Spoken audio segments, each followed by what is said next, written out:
Hi, I'm Jim. And I'm David. And this is the Practical Guitarist Podcast. The podcast for people who eat, sleep, and breathe guitar.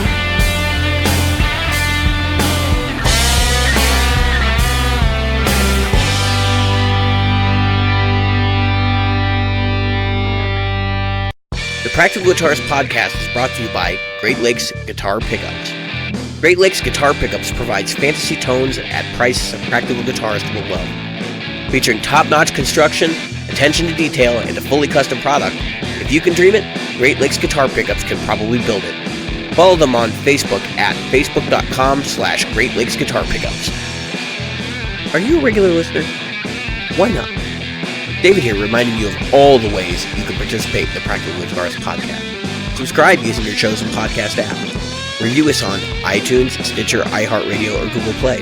Find our Facebook group at facebook.com/groups/Practical Guitarist or on Twitter as @PractGuitarist. Support the show. Merchandise is available in our Threadless store at practicalguitaristpodcast.threadless.com. And donate to us via Patreon, available at patreon.com/practicalguitarist. Reach out to us directly via email at questions@practicalguitarist.com. Hi, Mandy. Hi, Kaylee.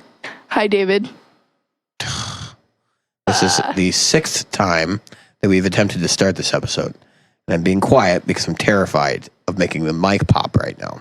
I'm going to pull the microphone away from myself and hopefully be able to talk at a reasonable volume. Yeah. I'm having trouble controlling the volume of my voice. Anyway, moving on.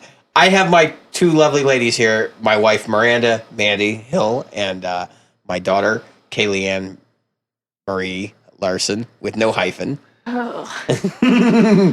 And we're doing a podcast talking about what it means to live with a musician. Jim has got some family stuff going on. He's actually out of town right now and unavailable to podcast. And I decided to give him the week off, so we're going to do a special episode. Or we're going to try to do a special episode for the sixth time. The sixth time. Hopefully. Just weigh that. Weigh that on you for a moment. Six times the sixth charm? time. Can we just... I think we're going to just throw the format in the trash because I'm tired of talking about the same things. How many guitars do you think I've owned? Jesus. Ballpark. How many guitars have you think that he's owned? How many guitars? No. Just tell me how many guitars you think I've owned. 10, 20, How many guitars do you think I've owned? 17. Nice job. It's about 17. Give or take one or two. What's our favorite guitars? Mine. Yeah, what's the favorite guitar? Mine's the one that has sympathy to you. And The Sympathy. No, her favorite guitar is the white Stratocaster that I've owned since I was like 17 years old. Yeah. I'm 34 now, so. Your favorite guitar? Oh, She's having a moment. I can't blame her. There's like some severe deja vu going on. Oh my God. The Kiesel, only because it is so ugly yet so unique. Yes. You like that bird's eye maple. That bird's eye maple. Bird's eye maple. I do love bird's eye maple. Makes you randy. That bird's eye maple. No. I'm just trying to make my wife really uncomfortable. I Everyone. am not existing right now. Yeah, and my daughter for that matter. So let's briefly describe our ages here. I'm 34. I'm going to be 34. I'm 14. Well, someday you will be 34, wife. Yeah. Right now you're 33. Okay. She will be 34 at the end of the month. At the end of the month. So you've known me consistently for the last 13 to 14 years. And I've been playing guitar all of that, right? Yeah. Although we've known each other longer than that. We've known each other a lot longer than that. You knew me before I was a musician. Yeah. Okay. When we got together, I had the Line 6 Flextone 3 XL. I had a Godin. I had the white Strat. I had a Samick. And of those guitars, they were all pretty bad. You in previous takes of this have said that out of 10, you felt I was an 8.5. Knowing what you know today, I was agree. A 7. Okay. How do you feel about my playing now? Like on a scale of 1 to 10, with Steve Vai being a 10. Now I'm going to throw a curveball. Where do you think I'm at? I think you're where I originally thought you were. The 8.5. 8.5. Okay, I could see that. I'd agree. Okay, all right. I can live with this. I think I'm more like a 6, but I can live with this. Because you're hard. Because I messed with the scale. My wife's looking at me like, that's not what we discussed. No, it's not. But that's because we've done this episode like 5 times now. Yeah. Now I'm just trying to change it up just to make it more fun and more interesting. And so we're not. I have no shirt on for everyone that's listening. Oh my God. This is the first time I have podcasted without certain articles of clothing. So apparently this is a random facts podcast now. It is now David is shirtless and he looks kind of like Fabio. For those of you that are listening. The fat version of Fabio, of course, with the brown hair that's short and the goatee. Okay, so maybe I don't look anything like Fabio. Okay, all right. let's just put that out there. Not that any of this matters. I would never play guitar without a shirt. Why? Because the guitar always sticks to your skin. That's right. See, this is how well my wife knows me. She knows that I prefer what type of finish? Satin? I prefer satin finishes. However, why are all my guitars gloss? Except for one. Because it shows the finish better? No, it's because it protects the guitar better. But the other thing is... that too. But the other thing is that... that was my next guess. There aren't many production satin guitars. I mean, there are more now than there ever were. But they're just like... You're not going to find a satin Strat, usually. Like... You go to the store, you're going to find gloss finish Strats, and I tend to buy off the shelf. Contrary to popular belief, although I am a bit of a cork sniffer, I do buy off the shelf stuff a lot. So we talked about this, and this is the funny one. So you can't reveal what I'm going to say, but out of all the gear crap that I bought, what do you think is the worst thing I purchased? I guess that's a different question I asked last time. It's something you hated. Yeah, but we're not going to do that. We're going to talk about the worst thing I purchased. Oh, okay. Like something that you didn't like. Oh. Or you were never able to like. The Black Star. You have just scored so many points with your husband. It's amazing.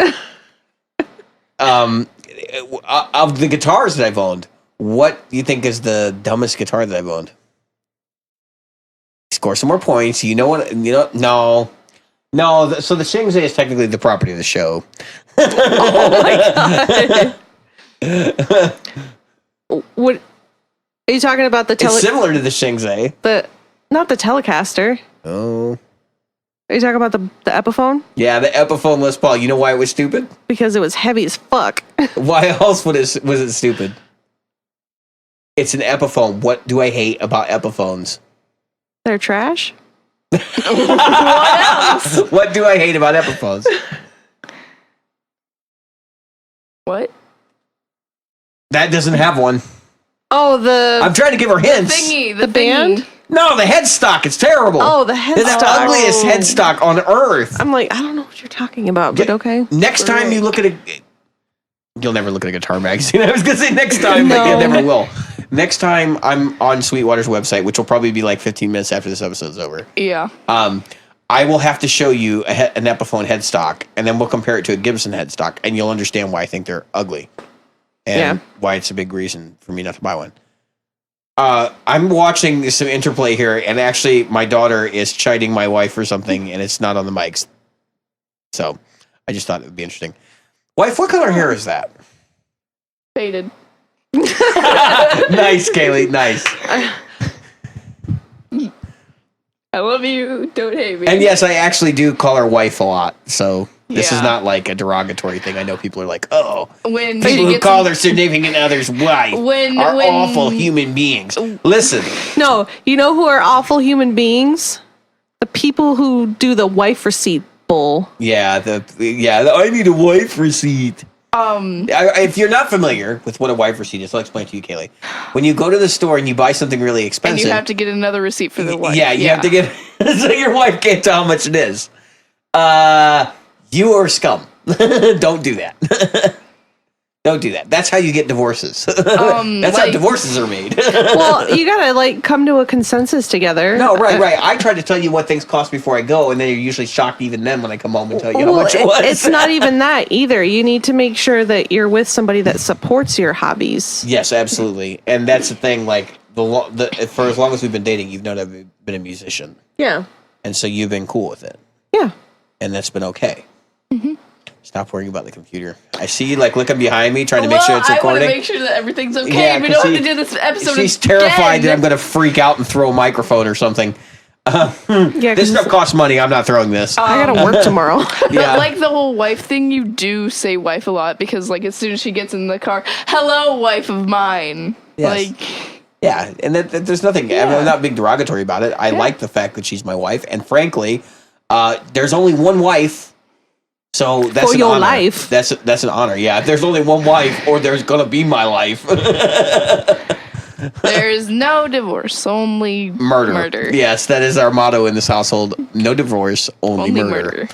And my children know it, and my wife knows it, and unfortunately, I know it as well. Well, I'm not doing this again.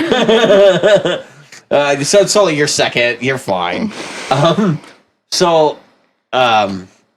Back to the musician stuff. Like, Kaylee, you've obviously dabbled in playing guitar. Yeah. And your experience was that it was going to take a lot of work. And you weren't prepared to put in that work, and that's fine. Yeah. You still have a guitar. I keep the guitar that I bought for you. Yeah. Which is an Ibanez jazz box. Like, it's an arch top Ibanez. I remember you talking about it, and you were just like, I remember seeing like her face when she first saw it. And Yeah, you like blew up, and I was like, all right, like, get out the wallet. And right there, I bought a $340 guitar without even thinking about it. We got that for her birthday? I believe it ended up being a birthday purchase as part of her birthday. But yeah, so you've dabbled in being a musician as well. Like, you've played drums and you've tinkered with guitar and bass, and none of them have really ever gone anywhere. So now, in your case, there's been other implications to why, like, we don't have space for drums. If we had space for drums, you'd probably have a drum set right now. Yeah. So where I'm going with this is that commitment to the instrument is important. And so bass and guitar didn't really make a whole lot of sense for you, but only that, like, you understood that there was a lot of time that went into that in order to make that happen. Yeah. So how many hours a night do you think I practice? I think we may have covered that. I'm having deja vu really bad. Yeah. I mean, it's all blurring together. Really? What? I would say that I was scratching my abdomen. Anyways, I'm shirtless. May I remind the audience? Can I say how? Yeah, go ahead. You probably practice about an hour in the morning, go to work, and then Sharp one here. And then I know about she's got specifics. 5 to 7 hours at night. And during the day, if you work from home, you probably practice as much as you can. Yeah, while I'm watching progress or bars and stuff. Yeah.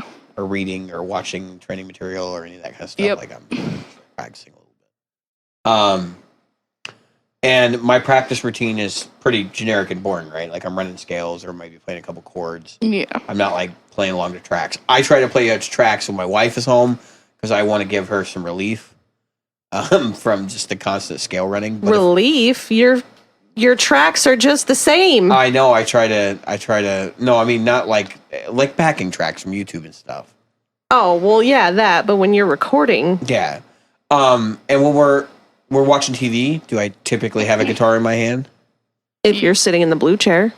Even if I'm sitting on the couch, usually. Yeah, and the couch too.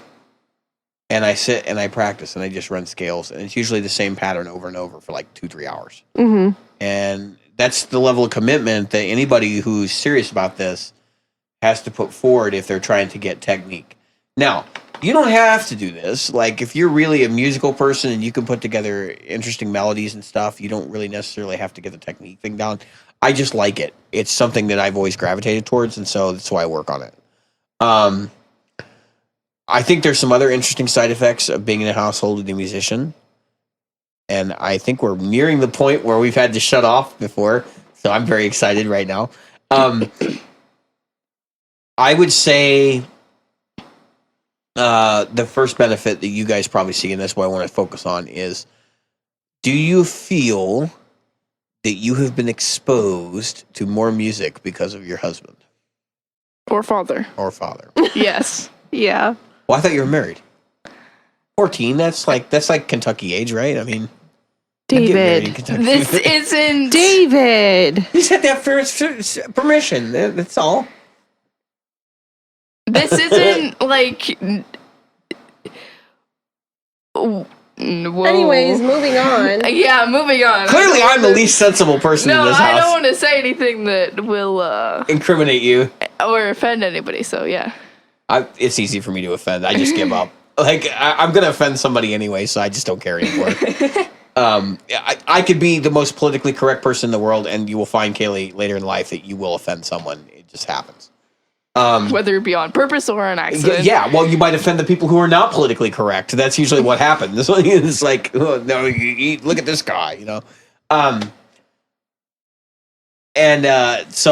But in terms of music, right? Do you feel like you get exposed to more music because you're with somebody who's a musician? Yes, because you go through phases where it's different music, and it's like, one year it's Queen, the next it's death metal, and then... Why not both at the same time? Yeah! That's called Brandon Small, folks. Oh, jeez. Or Devin Townsend. I really... I like a diverse collection of music. Like, it's pretty clear.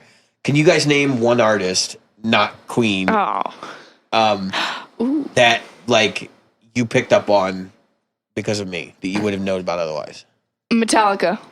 Really? Yeah. She would have. You would have known Metallica. Metallica. Picked up on that. Well, you're 14. Maybe you wouldn't have. Your dad maybe likes like, Metallica. Maybe that's like Maybe that's like old people music. You know, because you're only 14. You Merle has a damn straw again. well, go deal with the cat. I'm gonna talk to your daughter here for a minute. Okay, Talk to your daughter. Don't even go there. That's a song from Robin Ford. Anyway. Okay. What were we talking about? We're talking about diverse music. Oh! Artists that you wouldn't have been exposed to had it not been for me. Metallica. Who Definitely. else? Who else? Led Zeppelin. You would have been exposed to. You're naming like these huge bands that you would have been exposed to had it not been for us. I listened to both of those bands. You would have been exposed to both those bands. Think obscure. Think weird stuff. Think like Zappa. Yeah, Frank Zappa's a good example. Frank Zappa's a great example. King Crimson. She's probably not super into King Crimson, but Genesis, I'm sure. Like Lamb Lies Down on Broadway, and back in New York City. You know, back in New York City. You know, I never recognize like whenever you say a song title. No, but when I start singing it, you're like, oh no, I know what he's talking about. Yeah, when I sang Back in New York City just a second ago, you remember that song, all right? A bit. Okay. I remember hearing it. Yeah, you remember me driving around screaming that song. I see traces and faces of home. Back in New York City. All I thought when you said she has this look on her face. How about your fluffy heart is ready for it? All I thought when Mommy said that was like the look on her face said, I see dead people. Yeah, she probably does. Speaking of which, what bands have you been exposed to? And I'm thinking of one in particular that may involve some dead people because of your relationship with me. Cannibal Corpse. Yeah, Cannibal Corpse, right? And that's a result of a show listener, too, because he got me turned on to them. And I would have never listened to that stuff, but he started sending me, and I was like, I kind of dig this. Like, this is really angry. The cat has another damn straw. This, like, really suits me. And I was so proud of my wife the other night when she came home, and she's walking away from me right now. And the cat has a straw. Going after a cat with a straw. This is life in the Hill House, folks. She asked me to play Kill or Become from Cannibal Corpse, and there's a line in there about cutting people's heads off with a chainsaw, fire up the chainsaw, and cut their effing heads off. I remember you waking us up with that. Yes. We wouldn't get up, and you said, "Alexa, play." Oh, Alexa, stop! she's gonna start up some Cannibal Corpse in this house. but I remember. I think like 2 days ago too, when we were at Grammys, and Biggie said, yeah, he did it. he said, "Play Cannibal Corpse max volume." Max volume, yeah. It just blew up the house pretty much while we were playing cards, no less. My mother was not very pleased. Oh my gosh, I can only imagine. Yeah, it was interesting. You should have been there for it. You really should have. It was a trip. Anyway, yeah, I mean, everybody who's been around me has picked up something weird, music-wise, that they probably wouldn't have picked up otherwise. You have gone to a lot of concerts with me. Mm-hmm. I'm motioning to my wife. You've been to a lot of concerts with me that you would not have gone to had you not been with me. Yeah. Paul Gilbert, with Mr. Big, of course. And then Buckethead. We went to see Kansas. I'm just thinking God, that was a long time ago. That at was Wildfest. Ages ago, was it not? She was like, yeah, you were there too, but you were really little. I'm trying to think who else we've seen together like over the years, because we Joe Walsh, Peter Gabriel, ZZ Top. I remember going to a concert with you. It was an outside concert. I think we had chairs, maybe not. But Joe Walsh. Yeah, ZZ Top. Ribfest. She didn't go to ZZ Top. It was Ribfest. She went to Joe Walsh. She did not go to ZZ Top. We went to 2 days at Ribfest? Yeah, we did 2 days back to back. Oh my God. Yeah, I remember. That must have been a long time ago. Do you remember that ZZ Top show? Do you remember how like it was all a bunch of yuppies who did not know what to expect? And then there was boobs on the thing, and like I saw people like covering their kids' eyes. Yeah. It's like you brought them to a ZZ Top show. Like, what did you expect? You know they're named after rolling papers. I mean, come on, people.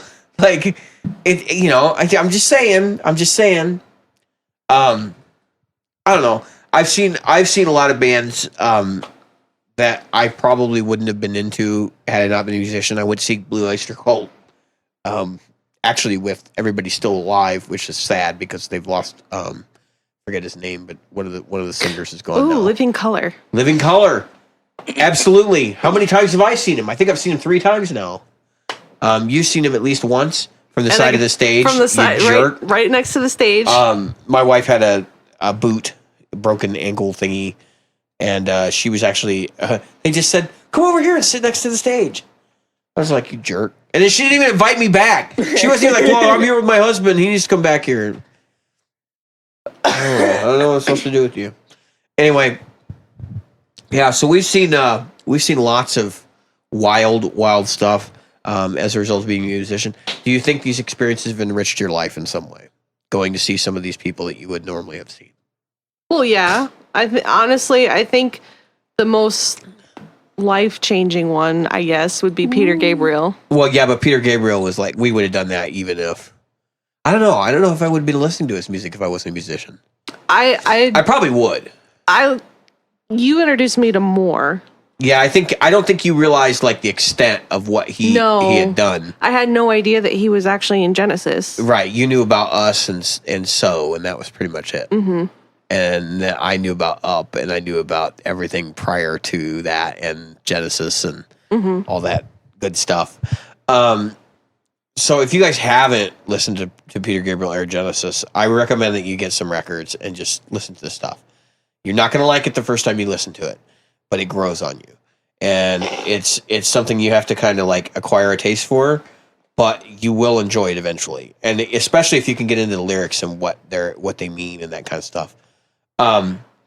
So we go to see the Musical Box cover band, right? Yeah, every year pretty much. You feel that that's a cultural experience more than anything else, right? Oh yeah. Because it's like watching classical music that was made in the 70s using rock instruments. Yeah. I mean, that's essentially the way that they perform it. And I think that's very interesting.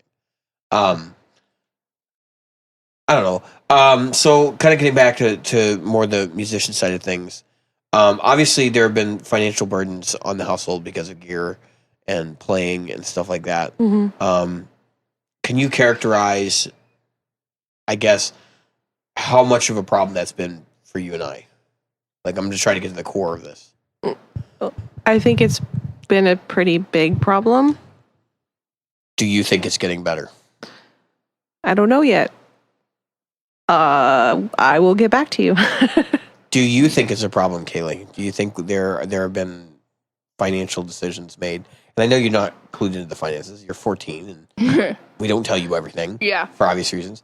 Do you see, like, I know maybe it's a financial thing, but do you see the things that I do impact the family in a negative way? I remember talking to you about the fact that you can't find anything that satisfies you, and I think now that you have the Kemper, that will satisfy you to a point where you will try to stop or at least slow down on buying. I am so happy to hear that somebody is confident in me buying a Kemper. I think Kaylee is just trying to score points, though. Yeah, I think that too. Wait, no, because if you, okay, like you said, you need something that will stop you from buying so much gear, and that's the thing that fits you. Not like if it did fit anybody else, but you need something that fits you so that you will stop buying gear, and that thing seems to be the Kemper. Well, it's so funny because when we're talking about the Kemper, I have option paralysis with the Kemper. Yeah. Which is the first time that's ever happened, where I really do feel like I don't know what amp I want to use. Like, I honestly have option paralysis, where I was just scrolling. It's about time. I was scrolling through the Kemper tonight, and I'm like, everything here is so good, I don't know what to use. And it actually, I could see myself in 3 years going and getting a Triple Crown and just being like, I'm done in 3 years. I think the Kemper could be like that kind of a device where it's like, I just don't need all these options anymore. I would rather just have 3 channels and be done with it. Yeah. We're laughing because my cat is actually Being an idiot. She's chasing her own tail. Yeah, she's essentially tasting her own tail. Let's just leave it at that. I'm not going to try to describe what's actually happening here. So obviously we had a conversation, and I think this is an interesting one to talk about. We had a conversation about a month ago, Mandi, about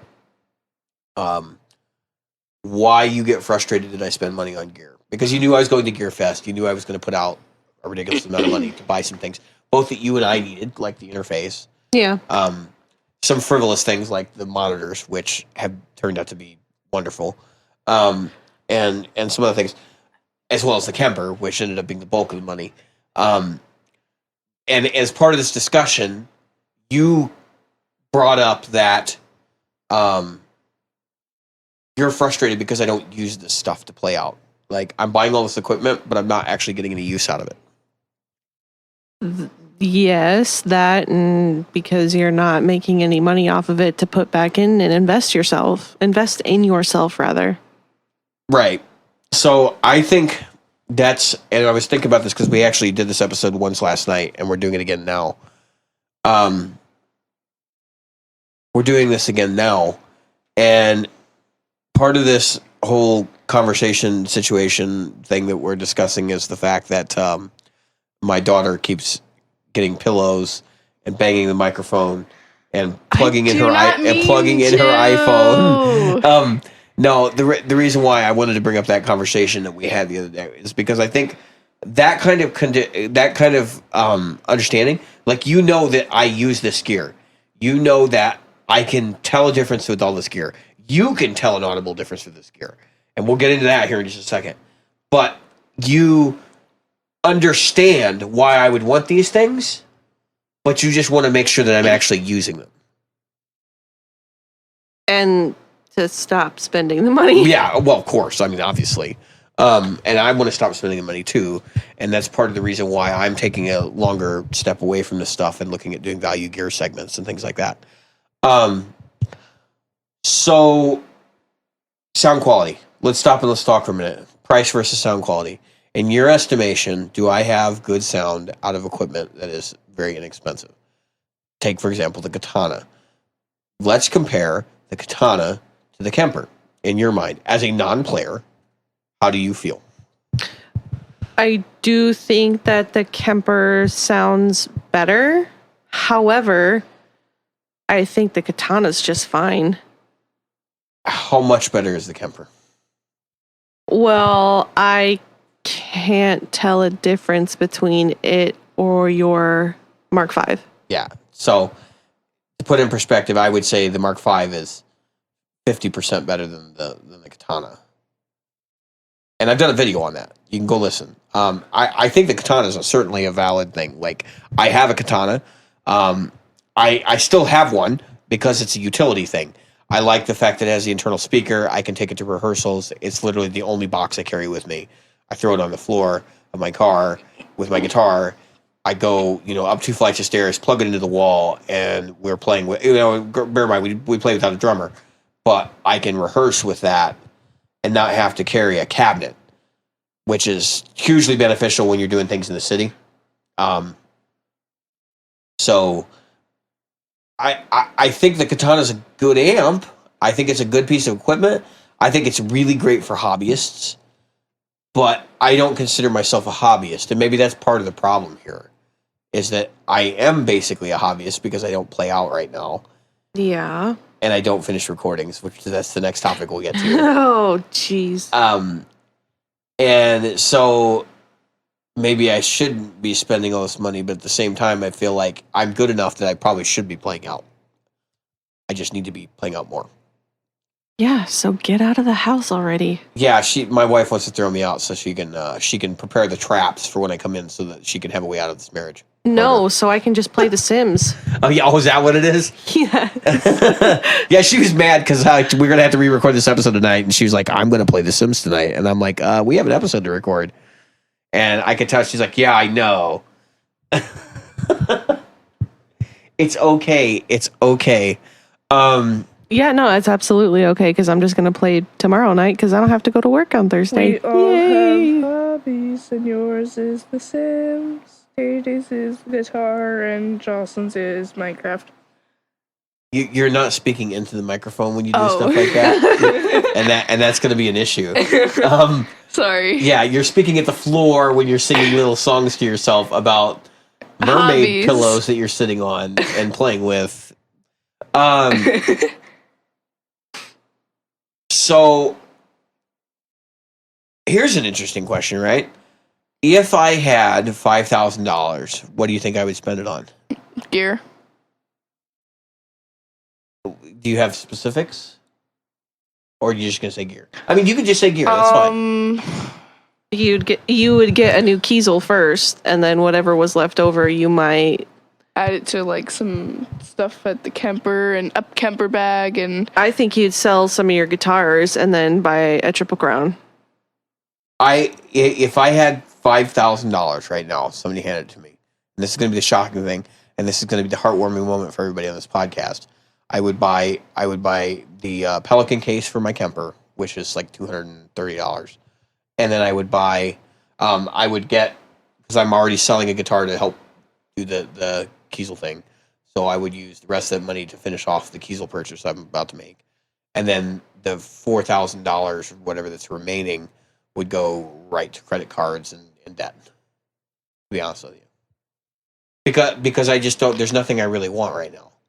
Maybe a cabinet or something. I don't need a Triple Crown. Like I'm dead serious when I say in 3 years I will get a Triple Crown or something, and I'll feel better because we'll be in a better financial spot. Unless, of course, I start playing out, in which case all bets are off because I'll have money coming in. I mean, Kaylee and I are both like, Yeah. Well, you had a very good point today about. I'm a part-time novelist on the side. I've written a series of books. I've written 5 books, complete novels, and they're really good. And my wife wants me to publish them, and I'm thinking about doing it. There's a lot of work that goes into that, and there will probably be a little bit of financial investment for us to make that happen because I have to get an editor and start submitting manuscripts and stuff like that. But not much, considering that your first novel usually sells between $5,000 and $7,000. So if I can sell one of these, then there's some cash, right? Well, and if you Then I can finance my music habit. Set up for royalties. Yeah, well, the royalties thing, you actually have to sell your novel in order for that to work, which may not actually happen. You might sell your novel to the publisher, The publisher might print copies of it, and they may not sell any, so you get 0 royalties. Okay, I have Or a you question. can put it on Amazon. What were you going for in your book? Because you were talking about Dune, and I felt like sort of a Dune effect on it, but I also felt sort of a Mad Max effect on it, and then I also felt like a Walking Dead effect on it. What? You know the whole story. It's post-apocalyptic. No, we're not. This is not the episode. This is not what we're talking about. This is not the podcast to talk about that. There is only one guitar in the entire series of novels. Okay. So what is this that is not the guitar? appropriate play. It was an acoustic guitar. It was a Martin D08 or something like that. I don't know. No, I said it was a Martin. I don't think I even get a model number. Okay. Which is kind of funny.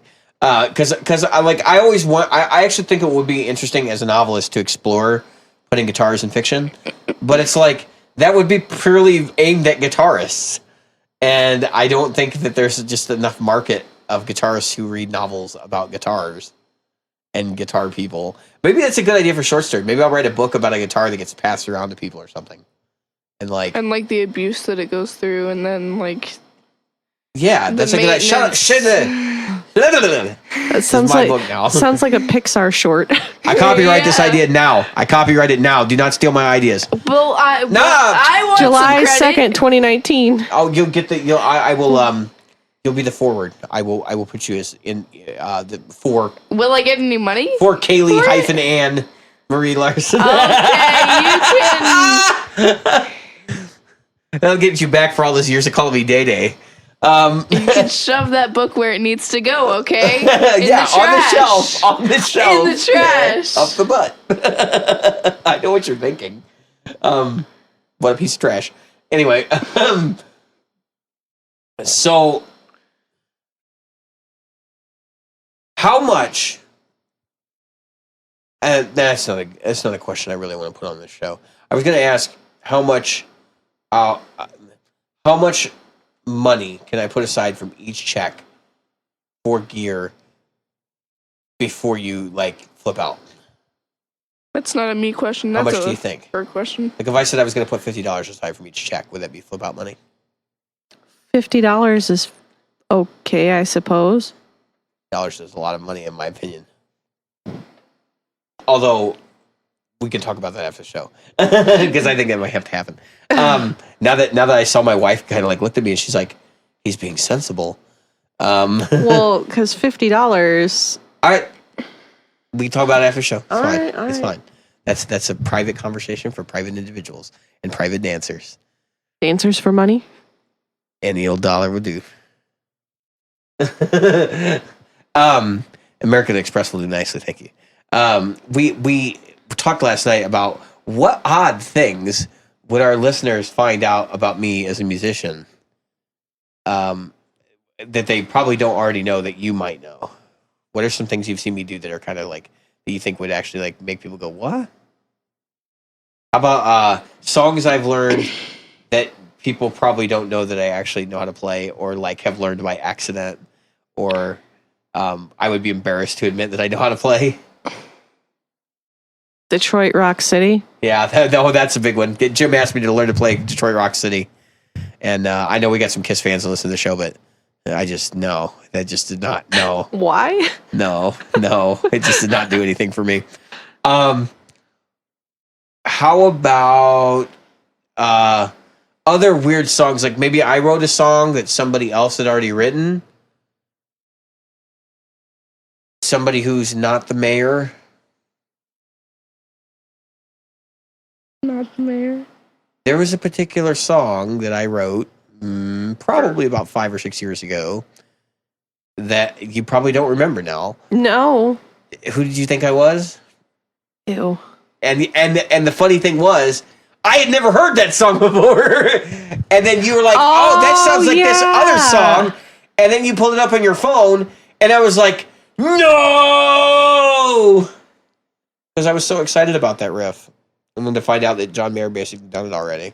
Yeah, and that song he tried to make himself sound like SRV, like singing like SRV. He always tries to sound like SRV. The guy's done nothing in his career but be SRV. The cats are now trying to sabotage the podcast. This is amazing, folks. We have had to record this particular episode 6 times, And now even the cats are getting into making it worse. I don't know what I'm going to do with them. So, what's your favorite song that you've seen me play live? You mean play at the house? No, or at a venue.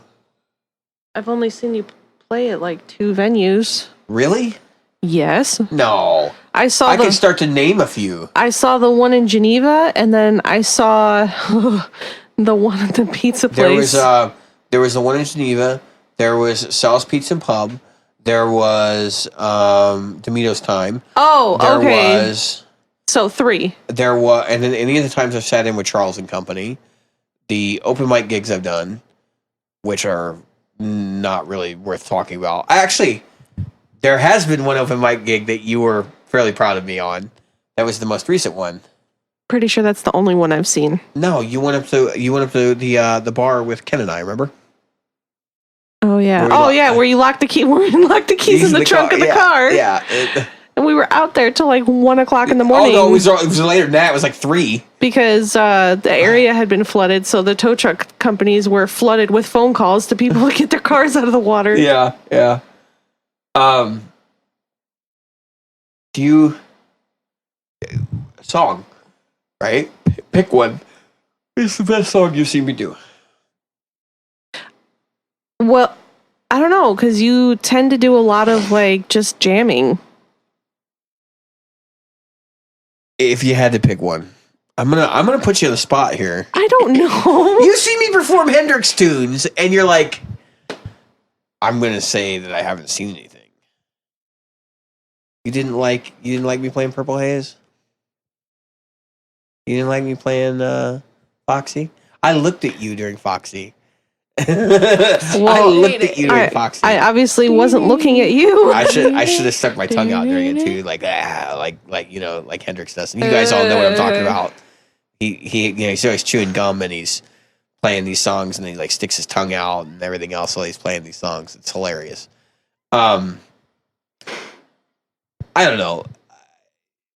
I going back. I mean, I played on stages enough times that I can have very like vivid memories of playing the same song in different places, and like going back, I think probably the one time that stands out in my mind was the night I had to rip the strings off my guitar. During a song we used to perform called Nighthawk, and I remember that was our closer for the set. And it was a battle of the bands, and we played it probably the best we'd ever played it. And I just got frustrated at the end, and I lifted my guitar up by the strings and ripped them off. Yeah, it was fun.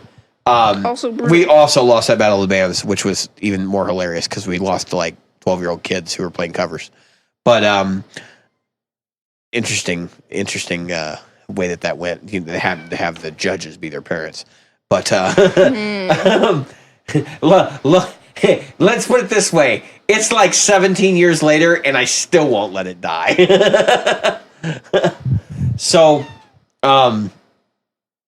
what do you guys want? What do you guys want to add to about living with a musician? And then we're going to talk about my own personal impact, because I think that was out of the first time we did this episode.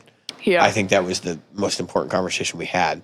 Yeah, but like, is there anything you want to add about living with a musician as far as it being? You can just describe it, I guess, in your own words. I don't know. It has its advantages. It also has its disadvantages. Okay, well, what's the disadvantages then? When you clog the computer. When you play the same thing over and over and over again on your thing because you're on your computer because you're trying to make a song, but you keep adding stuff to it and it gets stuck in your head for weeks on end, and it's so annoying. Are you talking about the song I did for work? Yeah. Okay. I just want to clear. I have to deal with that all of the time. You're only here for the summer. Yeah. Well, that's okay. At least my stuff's memorable, right? Not in the good way. You should see the insane looks in my lady's it's memorable eyes here. Because you literally drill it into my skull. Yeah. That sounds like a Cannibal Corpse tune. Drill it into my skull. I mean, it does. I might actually listen to that one. That sounds good.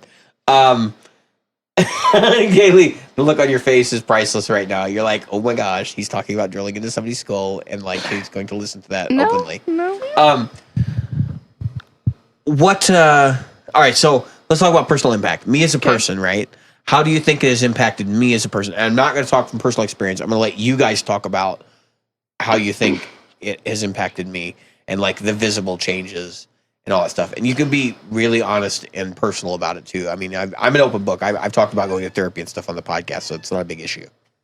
Guitar music is like your second therapy.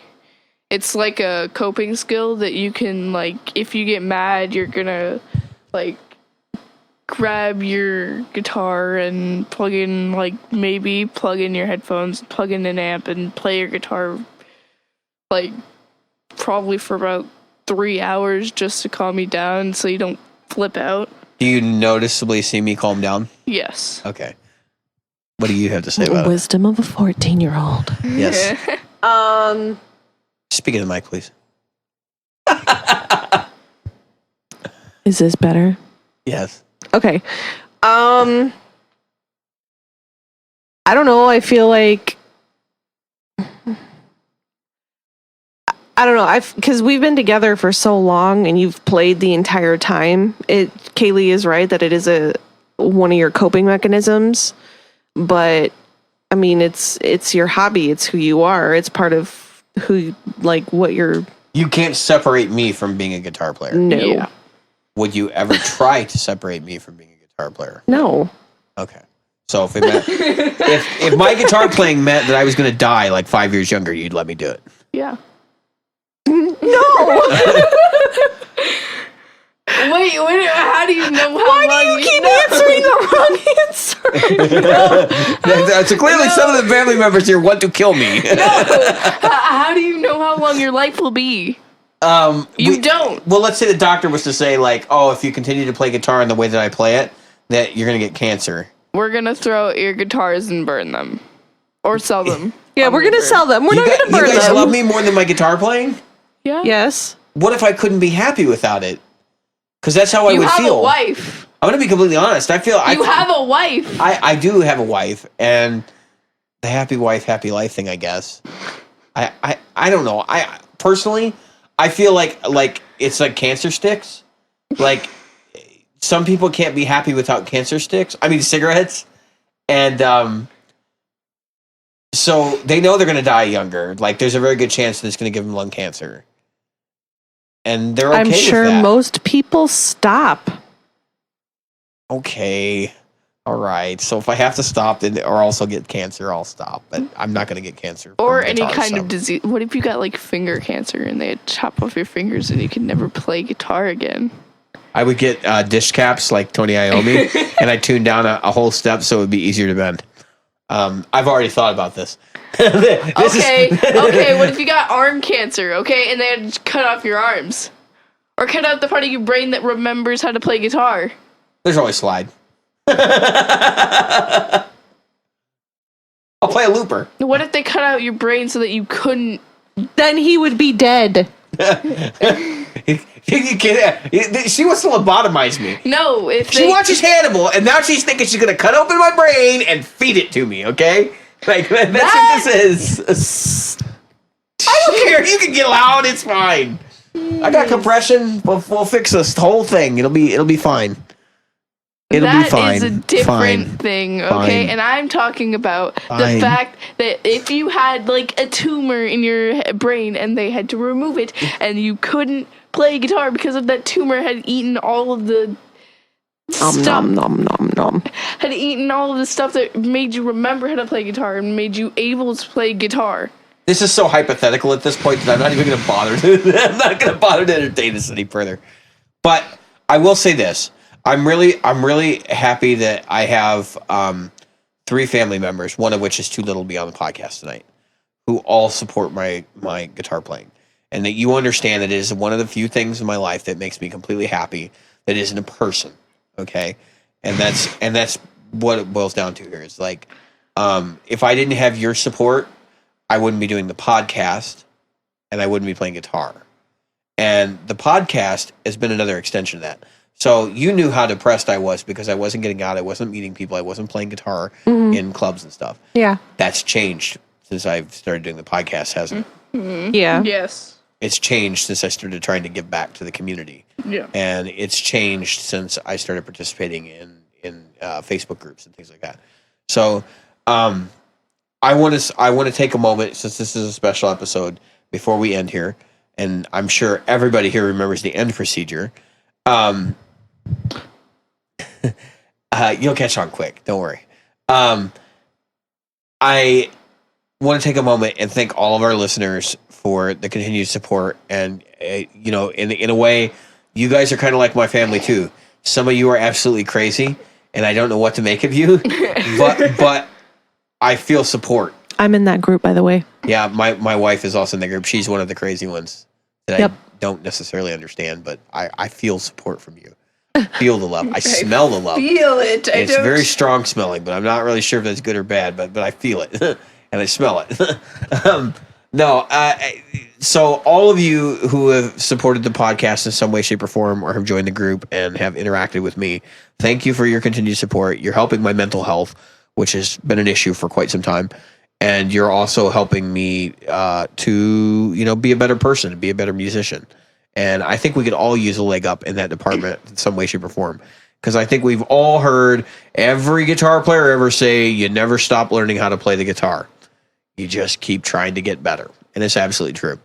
So with that, I'm going to go ahead and end our show. I've been David. I've been Mandi. I've been Kaylee. And tonight, I was the only practical guitarist here. Somebody have anything awkward to say? Because Jim's not here. Nope, just awkward silence. Yep. You don't want to say, fire up the chainsaw or... Ha ha ha ha ha.